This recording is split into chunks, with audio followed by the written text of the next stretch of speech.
RCV Notícias.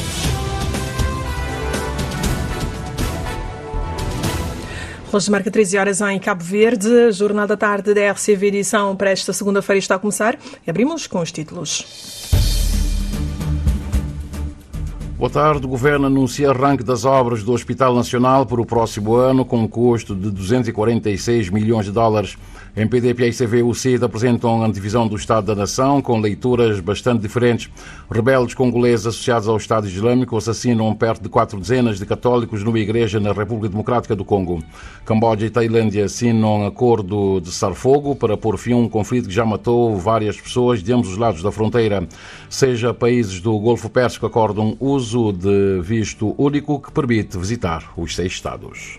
Estas e outras notícias para acompanhar já a seguir numa edição e apresentação do jornalista Anatólio Lima. Boa tarde.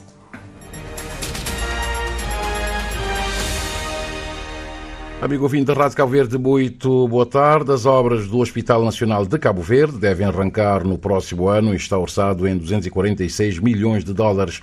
A informação foi avançada pelo Ministro da Saúde na apresentação do projeto, numa cerimónia presidida pelo Primeiro-Ministro, cerimónia assistida pelo Luís António dos Reis.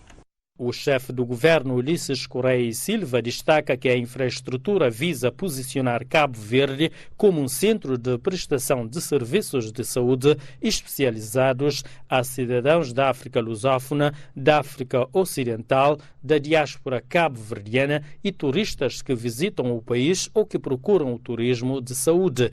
Quer a concessão, quer o conteúdo, o modelo, a localização estão devidamente sintonizados com estes objetivos. Chegamos a este momento, depois de muito trabalho, este momento da apresentação, que é mais do que uma apresentação, o momento de arranque de um processo que culminará com a construção e entrada em funcionamento do novo hospital. O Hospital Nacional de Cabo Verde vai ser construído na cidade da Praia, em Achara Limpo, nas proximidades do quartel militar e deverá ocupar uma área de 5 hectares. O Ministro da Saúde, Jorge Figueiredo, explicou o número de camas e o cronograma para o arranque dos trabalhos. Setembro, avançar com o lançamento dos concursos, dezembro receber as propostas fundamentais e meados de 2026, tanto trabalhar para iniciar. O total de camas será cerca de 144 camas, com a distribuição nas áreas mais importantes, desde a medicina geral à oncologia, à cardiologia, à neurotraumatologia, etc. E, portanto, o valor total será de 180 mais 64 milhões, 246 milhões o total da construção, milhões de dólares, e tem um valor total de 55 milhões de funcionamento anual. Em relação ao financiamento, a IFH vai disponibilizar terreno, o Instituto Nacional de Previdência Social, INPS, bancos nacionais e internacionais, bem como fundos internacionais, deverão disponibilizar os recursos para custear a construção do Hospital Nacional de Cabo Verde. O Hospital Nacional vai ser construído em 2 fases, explica o Ministro da Saúde, Jorge Figueiredo. E os deputados do grupo parlamentar do MPD, eleitos por Santiago Norte, evidenciam os vários investimentos do governo no país e, em particular, na comunidade de Saltos, em Santa Catarina, com grande impacto para a população local. A deputada Isa Miranda falou ainda de grande transformação da zona, em breve, com obras estruturantes como a asfaltagem da via de acesso, conforme Ângela Monteiro. Na comunidade de Saltos, interior do município de Santa Catarina, os deputados do Movimento para a Democracia, eleitos por Santiago Norte, e alguns deputados municipais puderam, neste encontro, conhecer algumas problemáticas e o sentimento de esperança das pessoas daquela comunidade, que já calculam dias melhores com a asfaltagem da via de acesso e a chegada de outros investimentos do governo. Em termos de investimento, não estou satisfeito com o trabalho que se está a fazer, se está bem no bom ritmo, mas a zona está carece de mais serviço. Por exemplo, se amanhã se for hoje, que tem um jardim infantil, jovens que têm um espaço adequado para seus momentos de lazer. No momento ali, não tem um carro que também fornece água de câmara, mas já tem canto semana que bem nunca sabia para morrer. Nossa esperança é mas naquela construção de estrada ali sabia toda repor rede de água que estava. Em declarações à imprensa, a deputada Isa Miranda garantiu que registaram com todo o interesse as inquietações da população de Saltos, que carece do engajamento social de todos, mas adiantou também as várias iniciativas do governo de Cabo Verde, feitas e em andamento com impacto direto na melhoria das condições de vida e no estímulo à economia local. Expondo-lhe preocupações que têm a ver com o governo, mas também expondo preocupação que tem a ver com o município. Entretanto, essa obra ali, que é a estrada de Saltos, Pingo Chuvarbar, ela contempla água, instalação de projeto de água,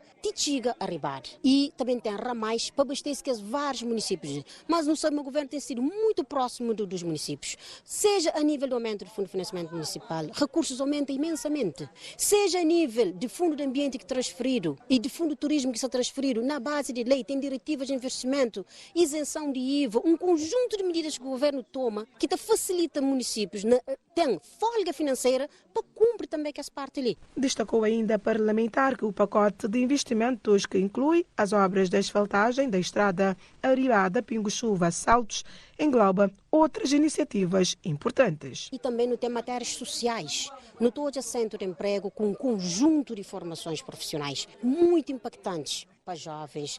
Cabo Verde cada vez se torna mais um país de oportunidades e muitas vezes não pode fazer nunca crê, mas oportunidades se dar para além de junto com que essa formação não tem ecossistema de financiamento. Apontou, são obras públicas que transformam espaços e as comunidades. Alguém mais grande que até pensava, um dia andava na estrada asfaltado, ali na Saltos, mas já é possível uma realidade que se prestes a concretizar. Para Bate-Charco, para bem entre Picorera, para bem Chão Formoso, é tudo obras com impacto. Um encontro efetuado pelo grupo parlamentar do MPD eleitos por Santiago Norte com a população de Saltos no âmbito do debate sobre o Estado da Nação.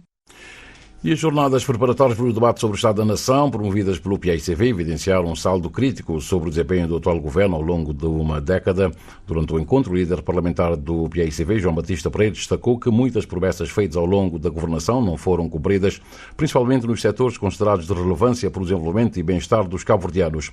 João Batista Pereira ressalta ainda que este governo já não tem mais nada para dar ao país, conforme Angélica Vaz.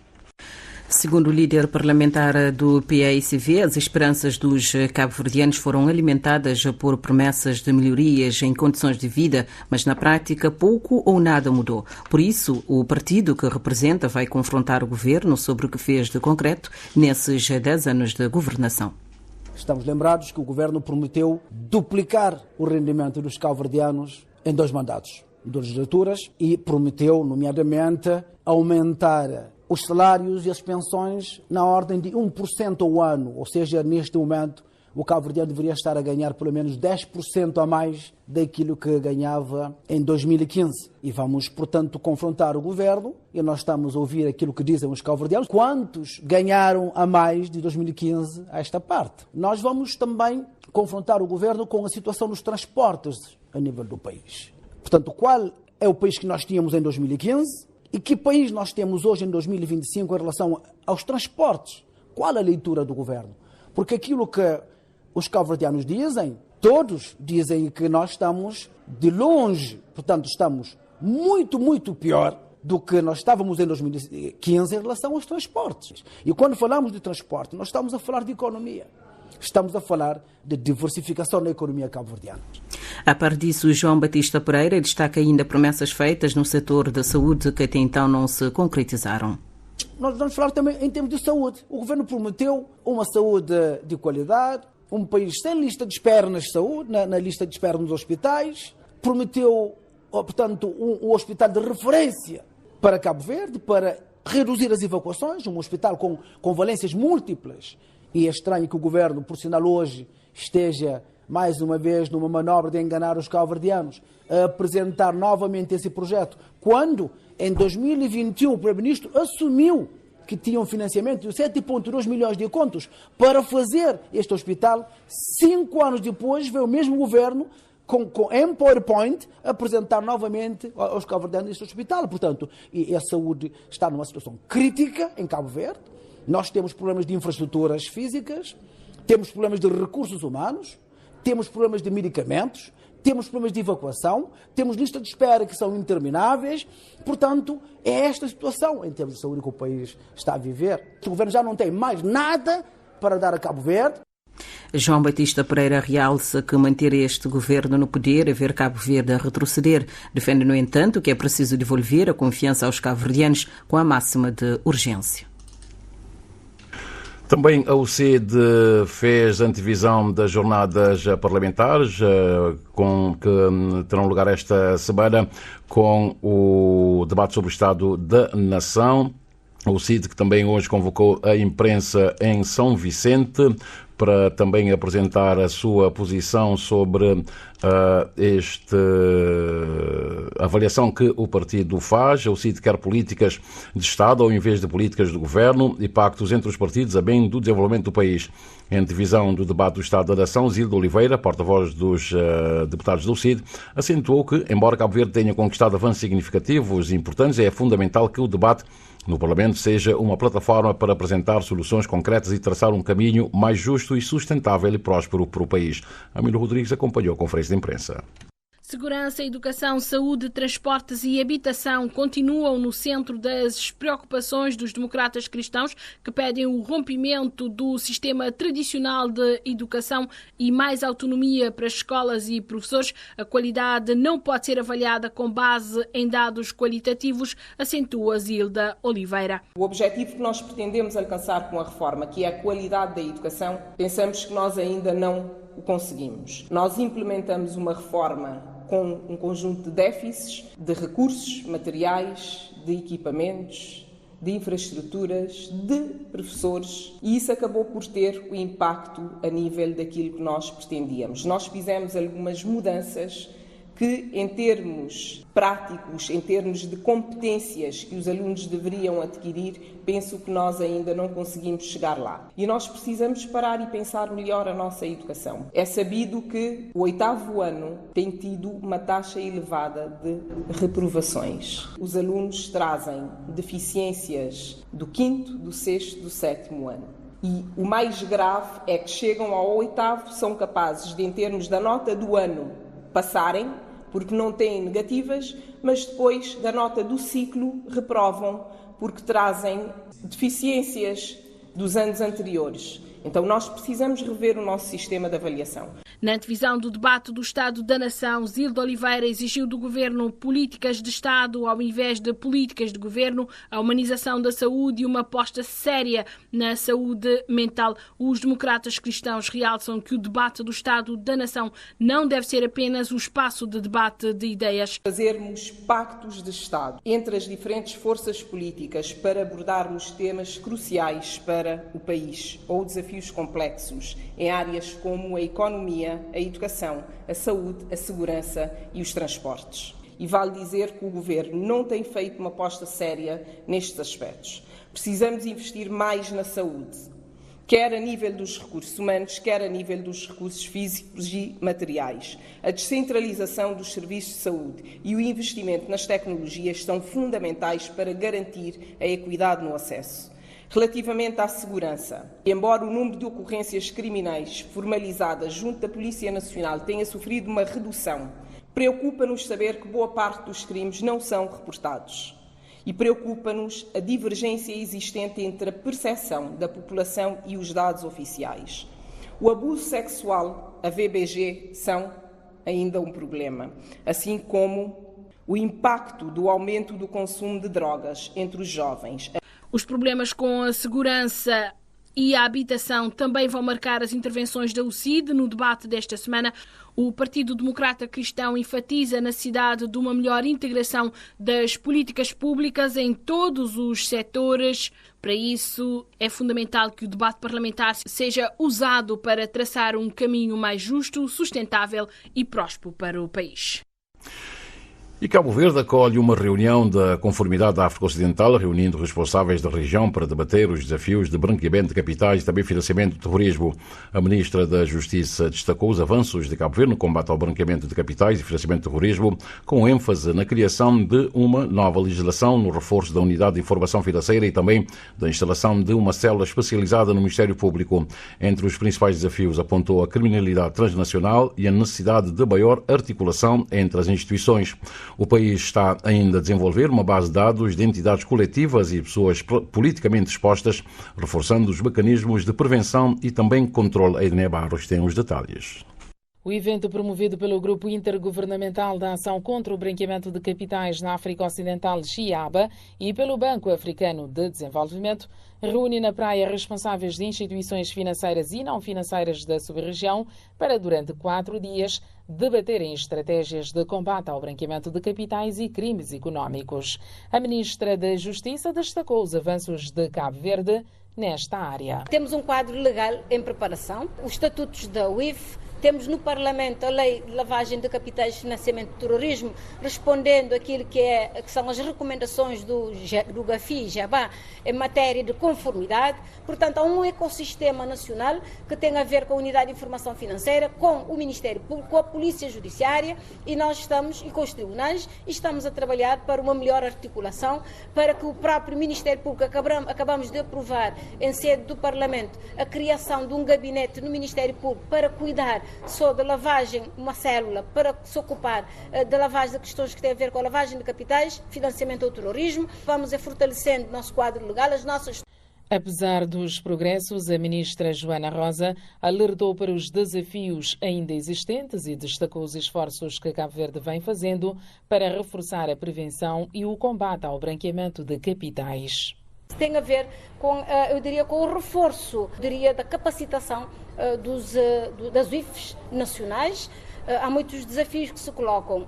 Desde logo, como sabem, a criminalidade transnacional, ela exige sempre um reforço redobrado de partilha de informações, de capacitação, de sistemas tecnológicos cada vez mais avançados, para que se possa fazer a detecção das movimentações ou então dos ilícitos que acabam por entrar nos devidos países, acabam por distorcer aquilo que é a realidade económica dos países, acaba por também distorcer a própria competitividade do mercado. A segurança cibernética, ela se coloca.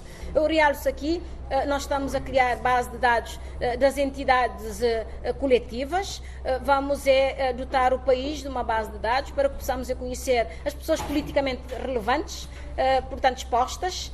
Cabo Verde será avaliado pelo GIABA entre 2027 e 2028. O país já realizou uma pré-avaliação e está agora a reforçar o seu quadro legal e institucional para cumprir os critérios da conformidade internacional.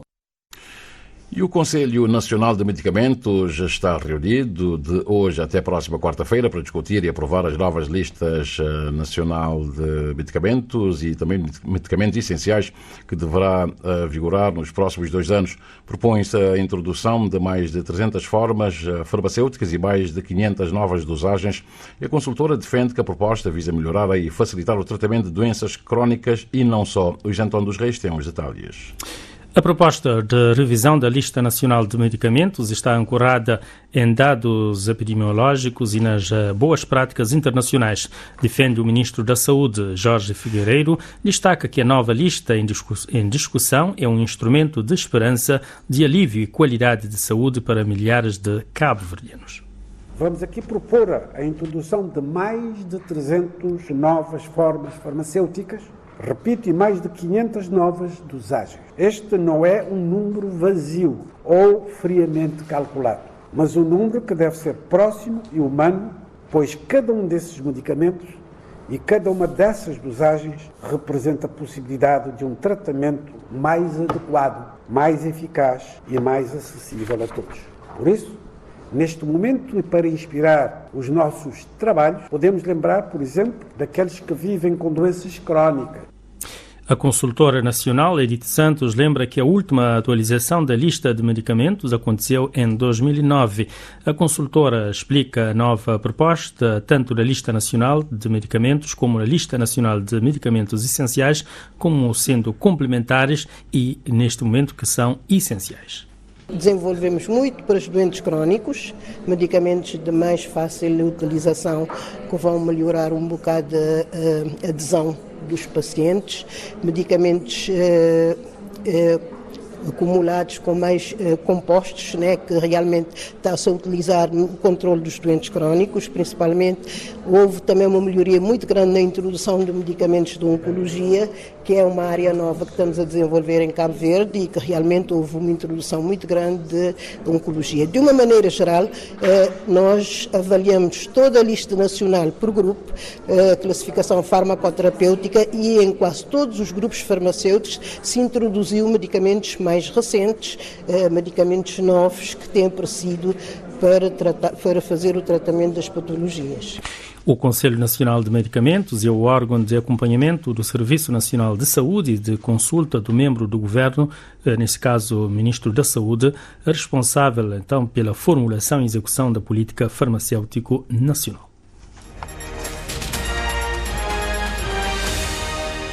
Obrigado, Antônio dos Reis. Já temos 13 horas mais 21 minutos, sensivelmente. O amigo ouvinte está em sintonia com a Rádio de Cabo Verde, Jornal da Tarde. Despertar nos alunos o interesse pela matemática é com este objetivo que teve início hoje na cidade do Mindelo a segunda etapa da 5ª edição do projeto Campus da Matemática da Universidade de Cabo Verde. Uma troca de experiências e conhecimentos que vai decorrer durante 5 dias, contando com alunos do secundário de todas as ilhas de Barlavento e também com formações exclusivas para professores focadas no uso da GeoGebra e abordagem STEAM do ensino da matemática. A Patrícia Martins tem os detalhes.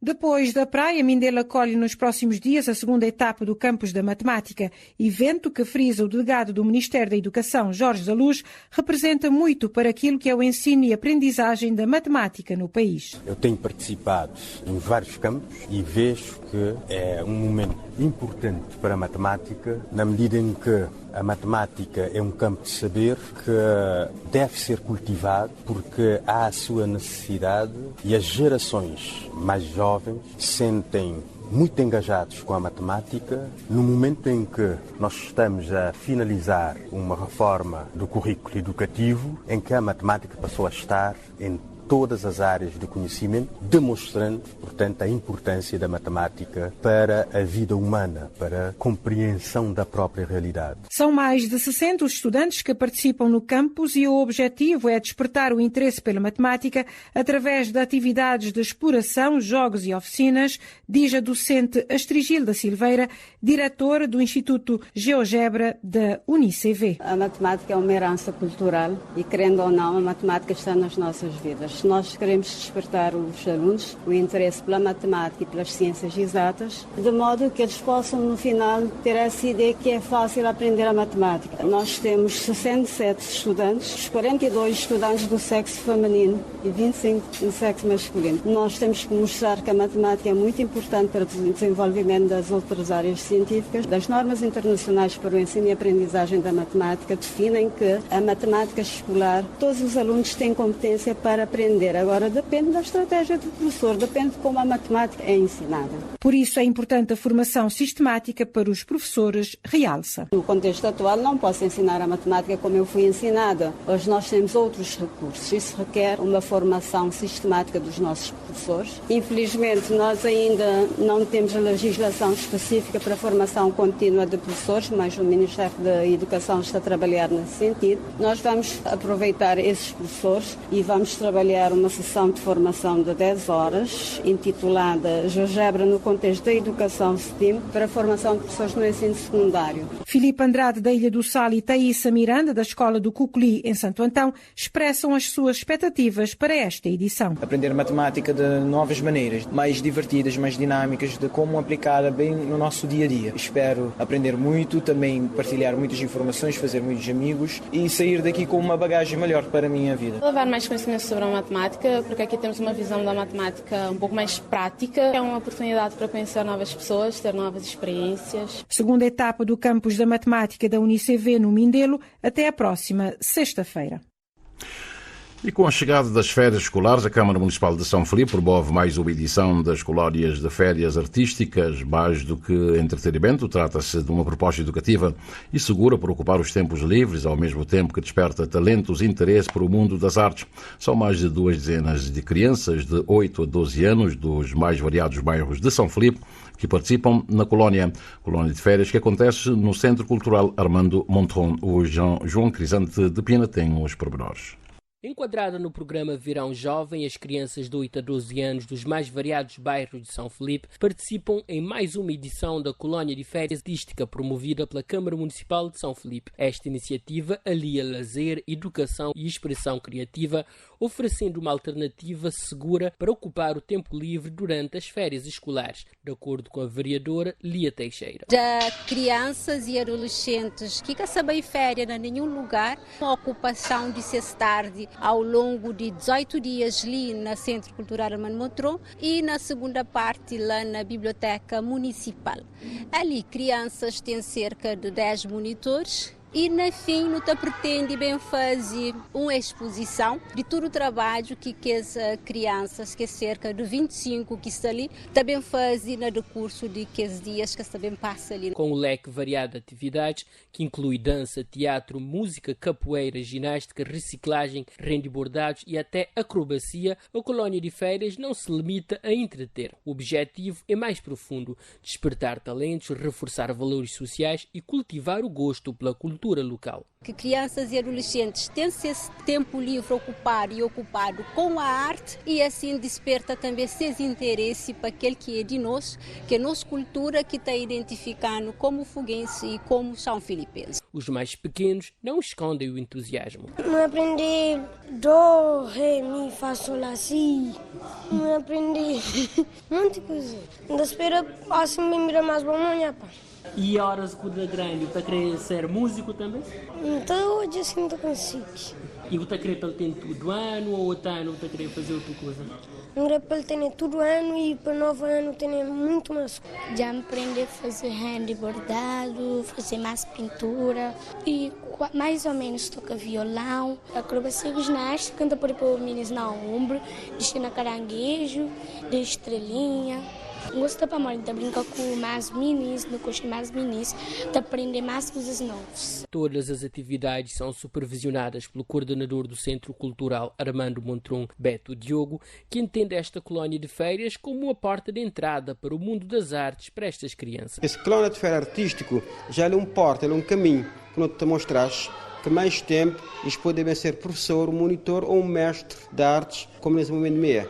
Então, portanto, ele é muito bom para São Filipe, ele é muito bom para a criança. Numa altura em que o ecrã e o isolamento se tornam presença constante, esta é uma alternativa concreta para devolver aos mais novos o contacto com o outro, o prazer de criar e a alegria de ser criança. Já temos 13 horas mais 27 minutos e meio da República Democrática do Congo. Chega-nos a informação de que os rebeldes apoiados pelo Estado Islâmico mataram ontem 38 pessoas num ataque a uma igreja no leste do país, de acordo com as autoridades sanitárias do Congo. Acredita-se que o ataque a uma cidade no nordeste da República Democrática do Congo tenha sido realizado por rebeldes das forças democráticas aliadas, portando armas e facões, de acordo com a agência Reuters. 38 pessoas morreram, 15 ficaram feridas e várias outras ainda estão desaparecidas, de acordo com as autoridades. Os rebeldes atacaram principalmente cristãos que estavam passando a noite numa igreja católica.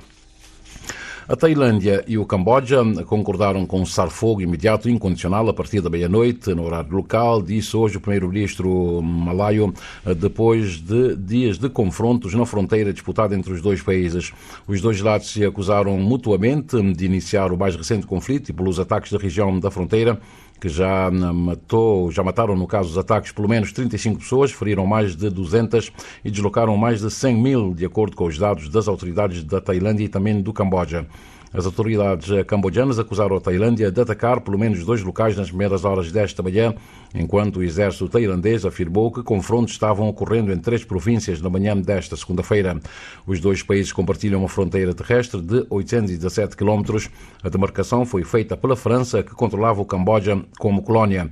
A divisão resultou numa disputa antiga que envolve áreas onde ficam locais históricos e também templos que os dois países reivindicam propriedade. O Camboja já havia buscado uma decisão da Corte Internacional de Justiça da ONU sobre áreas em disputa, incluindo o local do confronto mais recente. Mas a Tailândia não reconhece a jurisdição deste organismo da ONU e alega que algumas áreas ao longo da fronteira nunca foram totalmente demarcadas, incluindo os locais de vários templos antigos. Em breve será mais fácil viajar entre os países do Golfo Pérsico com um novo visto parecido ao que permite visitar vários países europeus com um único visto. O novo tipo de visto foi aprovado em 2023 e vai permitir visitar 6 países do Golfo Pérsico: o Bahrein, Kuwait, Oman, Qatar, Arábia Saudita e os Emirados Árabes Unidos com uma única autorização, ou seja, com um único visto. O objetivo é simplificar as viagens da região e facilitar a exploração de vários países numa só viagem. O visto de turista unificado será uma autorização única que permite a entrada nos 6 Estados-membros do Conselho de Cooperação do Golfo. Para ser elegível, o objetivo da visita deve ser o turismo, uma estadia de curta duração ou uma visita a familiares e amigos. O visto, entretanto, não permite o exercício de uma atividade profissional nem estadias de longa duração. O sistema ainda não está operacional, mas assim que for lançado, todo o processo vai decorrer online através de um portal específico. Os viajantes terão de fornecer informações pessoais e detalhes sobre a sua viagem, incluindo o objetivo da visita, as datas e também o itinerário previsto, bem como os pormenores relativos ao transporte entre países. Em seguida, será pedido que selecione um visto, se é um visto para um único país ou então um visto para vários países dos Estados do Golfo. Ultrapassamos já o Equador da hora 13, já temos 13 horas mais 31 minutos. Vamos agora então ver como é que está o movimento aéreo e marítimo no arquipélago. Tivemos há instantes o aparelho da TACV que saiu de São Nicolau e aterrou no aeroporto de São Pedro, em São Vicente. Da praia já partiu o avião da TAP que vai para Lisboa, partiu já há algum tempo este aparelho da TAP, da mesma forma que o aparelho da TAP que também fez a ligação do nosso país com a Lisboa, através do aeroporto de São Pedro, também já está no ar. O que partiu de São Vicente vai aterrar na capital portuguesa às 6 horas mais um minuto, e o avião que partiu da praia, este voo da TAP, vai aterrar em Portugal às 6 horas mais 31 minutos. Temos muito perto da Boa Vista um aparelho da Smartwings, vem de Bratislava, na Eslováquia, e deve aterrar daqui a sensivelmente 10 minutos este voo da Smartwings que vem de Bratislava. Em sentido contrário, temos um aparelho da TACV que vem de Charles de Gaulle, Paris, França, e deve aterrar em São Vicente às 2 horas mais 57 minutos. Um pouco mais atrás está uma outra aeronave que também vem para o nosso país, só que vem de Londres. É um voo da EasyJet e vai para os Espargos, Ilha do Sal. A aterragem está prevista por volta das 2 horas mais 53 minutos. Já partiu da Ilha do Sal um aparelho da TUI, vai para Frankfurt e vai aterrar aí em Frankfurt por volta das 9 horas mais 5 minutos. Pela via marítima temos a navegar neste momento no Antututa, que aproxima-se do Porto de Tarrafal em São Nicolau. É expectável que dentro de 45 minutos, 50 minutos, se tanto o Dom Tututa, aporte em Tarrafal de São Nicolau. No extremo sul está o Crioula, que partiu da praia, foi a Val dos Cavaleiros e agora está a chegar à Ilha Brava. Depois a embarcação vai fazer o percurso inverso, ou seja, for na Val dos Cavaleiros até vir ao Porto da Praia por volta das 7h30 da noite. Falamos agora do movimento das marés, bem como que nos dizem as tabelas solunares em relação aos melhores momentos para pesca, além de outras informações. Para esta segunda-feira, 28 de julho, o sol despontou às 6 horas e 16 minutos e o pôr do sol será às 19 horas mais 5 minutos e 4 segundos. A lua está na fase crescente, saiu pelo leste às 9 horas e 29 minutos e vai se pôr pelo oeste quando forem 21 horas mais 54 minutos. A primeira baixa-mar do dia aconteceu às 2 horas e 19 minutos e a seguinte será às 15 horas e 2 minutos. E a primeira pré-bar foi às 8 horas e 51 minutos e a seguinte acontece quando forem 20 horas e mais 11 minutos. Os dados apontam que hoje é um dia regular para pescar, sendo o melhor momento que resta do dia, das 14 horas e 41 minutos até às 16 horas e 41 minutos. Para amanhã, terça-feira, a primeira baixa-mar será às 2 horas e 57 minutos e a seguinte será às 15 horas mais 38 minutos. E a primeira pré-bar amanhã será às 9 horas e 28 e a seguinte acontece às 21 horas e 48 minutos. Em relação à pesca, Mira, as previsões indicam que amanhã não será um bom dia. Vamos então à reposição dos títulos, quando já temos 13 horas mais 34 minutos. Dissemos que o Governo anuncia arranque das obras do Hospital Nacional para o próximo ano, com um custo estimado de 246 milhões de dólares. MPD, PSV e UCID apresentam divisão do Estado da Nação com leituras bastante diferentes. Rebeldes congoleses associados ao Estado Islâmico assassinam perto de 4 dezenas de católicos numa igreja na República Democrática do Congo. Camboja e Tailândia assinam um acordo de cessar-fogo para pôr fim a um conflito que já matou várias pessoas de ambos os lados da fronteira. 6 países do Golfo Pérsico acordam o uso de visto único que permite visitar os 6 Estados. Tudo dito nesta edição do Jornal da Tarde com Anatólio Lima. Os títulos estarão de regresso daqui a pouco às 14 com a Edneia Barros.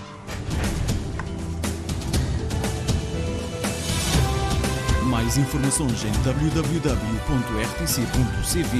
e na aplicação RTC Mobile. RCV, o rigor da notícia e o melhor da informação a cada hora.